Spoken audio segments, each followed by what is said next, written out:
নিশা 11:25 হৈছে এটি গোহালিত এটি গিৰিপ কেজিত উঠি যায় এটা শব্দ আৰু মৰ চিঞৰ বুলি কয় যিটো গৰু পোৱালি খুব চিঞৰ শুনিলোঁ চিঞৰ শুনি পেলাই মই বাহিৰলৈ ওলাই আহিলোঁ ওলাই আহি পেলাই দেখিছোঁ যে গৰু পোৱালিটো এটি বাঘে মোৰ ঘৰৰ কাষত থকা লোৱাডুং নামৰ জানটোৰ ফালেদি লৈ আহিলে আৰু ৰাতি যিহেতু আমাৰ শোৱাটো খুব সোনকাল হয় ঘৰৰ মানুহ মই কাকো নজগাই চালোঁ চাই পেলাই মই সেই সময়তে আমাৰ সতীৰ্থ মাধুৰ্য বৰাক মই যোগাযোগ কৰিলোঁ আৰু তাৰপিছতেই এতিয়া আহি বিচাৰি পেলাই বিশেষ সূত্ৰৰ পৰা খবৰ পালোঁ যে এই বাগানৰ যি স্বত্বাধিকাৰৰ পৰা খবৰ পালোঁ যে তেওঁলোকৰ বাগানত এটি গৰু পোৱালি আছে আৰু আমি আপোনালোকৰ লগত লৈ আমি বিচাৰি আহিলোঁ আহি পেলাই ঘৰৰ গৰু পোৱালি যিহেতু মোৰ পিতৃয়ে তেখেতে আপোনালোকৰ আগত কৈছে চিনি পালে আৰু এই গৰু পোৱালিটোৱে হয় আৰু নিশা পূৰা 11:25 হৈছে মই তাৰপিছত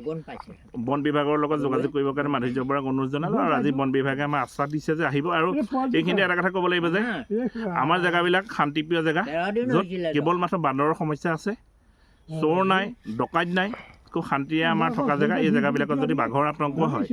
আমি খুব চিন্তিত হৈ পৰিব লাগিব এইকাৰণে আৰু আমাৰ গোধন বা ছাগলী প্ৰায়বোৰ বাহিৰতে থাকে মানুহৰ ঘৰত আৰু এটা কথা দেখা যায় যে আমি কৰ্মসূত্ৰে যিহেতু আমি ডেৰগাঁৱত থাকোঁ তাৰপৰা আমি আহোঁতে নিশা পলম হয় বহুত এতিয়া ৰাইজে কৈছে যে যদি চিন্তিত হৈ পৰিবলগীয়া বিষয় হৈছে যিহেতু মোৰ ঘৰৰ পৰাই এয়া হৈছে সংবাদ মাধ্যমৰ এজন ব্যক্তি হিচাপে বিভিন্ন ক্ষেত্ৰত বাতৰি কৰিছোঁ ভালুকেই হওক বাঘেই হওক কিন্তু এইবাৰ নিজৰ ঘৰত এয়া স্বচক্ষুৱে প্ৰত্যক্ষ কৰিছোঁ আৰু নিজে মই শব্দ শুনিছোঁ মই অকণমান স্বাস্থ্যজনিত সমস্যাৰ বাবে অলপ সাৰে আছিলোঁ সাৰে থকাত 11:25 হৈছে পূৰা মই ঘূৰি চাইছোঁ তাৰপৰা মই ওলাই আহিলোঁ ওলাই আহি দেখিছোঁহি তেতিয়া সেই সময়ত ভিডিঅ' কৰিব পৰা বা তেনেকুৱা এটা অৱস্থা নাই যিহেতু অকলে ওলাই আহিছোঁ আৰু এতিয়া আপোনালোকৰ লগত আহি যিহেতু আহি পেলাই আমি বাগানৰ মাজত সেই গৰু পোৱালিটোৰ যি অৱশিষ্টখিনি বাঘে এৰি থৈ যোৱা অৱশিষ্টখিনি পাইছোঁ আৰু আপোনালোকে যিহেতু মোতকৈ বেছি বাঘৰ বাবতি কৰি আছে আৰু বিভিন্ন ক্ষেত্ৰত বাঘে এৰি থৈ যোৱা যিসমূহ অৱশিষ্ট সেই অৱশিষ্টখিনি দেখিছে আপোনালোকে নিজেও কৈছে যে এয়া বাঘে খোৱাৰ লক্ষণেই হয় আৰু বাঘৰ যিটো খোজ সেয়াও আপোনালোকে নিজে দেখিছে আৰু এই ক্ষেত্ৰত আমি বন বিভাগক অনুৰোধ জনাইছোঁ যে বন বিভাগে অতি সোনকালে যে বিহিত ব্যৱস্থা কৰি আমাৰ যিটো এই অঞ্চলটোত ৰাইজৰ যেন যি বাঘে টোপনি হৰিছে সেইখিনি যদি সোনকালে মুক্ত কৰি আমাক যিহেতু আৰু এটা যে ক্ষতিপূৰণ দিয়ে এই কথা মই কামনা কৰিলোঁ আজি আমাৰ সাংবাদিক বিদ্যান বৰদলৈ আমাৰ সতীৰ্থ তেখেতৰ ঘৰত কালি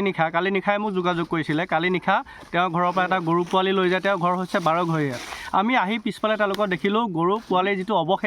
অৱশেষো পালোঁ বিশেষকৈ ডেৰগাঁও বিভিন্ন প্ৰান্তত চলিছে বাঘৰ সন্ত্ৰাস আজি আমাৰ ঘৰৰ একদম নিচেই কাষতে 12 ঘৰীয়া আছে তাতো পোহনীয়া জীৱ জন্তুক বাঘে আক্ৰমণ কৰিছে আৰু বিদ্যানদাৰ গৰাকীক 15 দিনীয়া এটা গৰু পোৱালি বাঘে লৈ যায় বিশেষকৈ কৃষিজীৱী এটা পৰিয়ালৰ পৰা যেতিয়া গোধন এটা অনিষ্ট হয় পৰিয়ালটো আৰ্থিকভাৱে একদম দুৰ্বল হৈ পৰে আৰু পৰিয়ালটো আজি ভাগি পৰিছে আমি পৰিয়ালটোৰ ওচৰত এষাৰ মাত লগাবলৈ আহিছোঁ লগতে এই অঞ্চলৰ সকলো কৃষিজীৱী ৰাইজ আমি পোনে বন বিভাগক অনুৰোধ জনাইছোঁ যাতে বাঘটো ধৰাৰ ব্যৱস্থা কৰক এই সময়ত আমি যিমান দূৰ গম পাইছোঁ জেলেহুৱা গাঁৱত বাঘৰ পোৱালি পৰ্যন্ত মানুহে দেখিছে আৰু গাঁৱৰ ৰাইজ যথেষ্ট আতংকিত হৈ পৰিছে ফৰেষ্টক এটা পিঞ্জৰা পাতিবলৈ অনুৰোধ জনাইছোঁ আৰু বাঘখিনি ইয়াৰ পৰা লৈ যাবলৈ আমি অনুৰোধ জনাইছোঁ কি ক'ব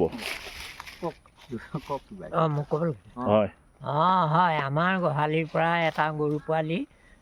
13 দিন হৈছিলে জগা লৈ গ'ল আৰু বাকী থকা মাকহঁতে ৰচা ছিঙি ঢাপলি মেলি ৰাতি জেলি তেলি ভাগিল এতিয়া অৱশিষ্টখিনি ক'ত পাইছে অৱশিষ্টখিনি এই পথাৰৰ মাজত আনি খাই নাৰী ভেৰুখিনি এৰি থৈ যোৱা আমি নিজে চকুৰে পালোহি এখন বাগানৰ কাষত ইয়ালৈ আহি জেগাকণ চাই যাতে বাঘটো আঁতৰলৈ লৈ যায় যিকোনো উপায়েৰে আমি সেয়ে আশা কৰিলোঁ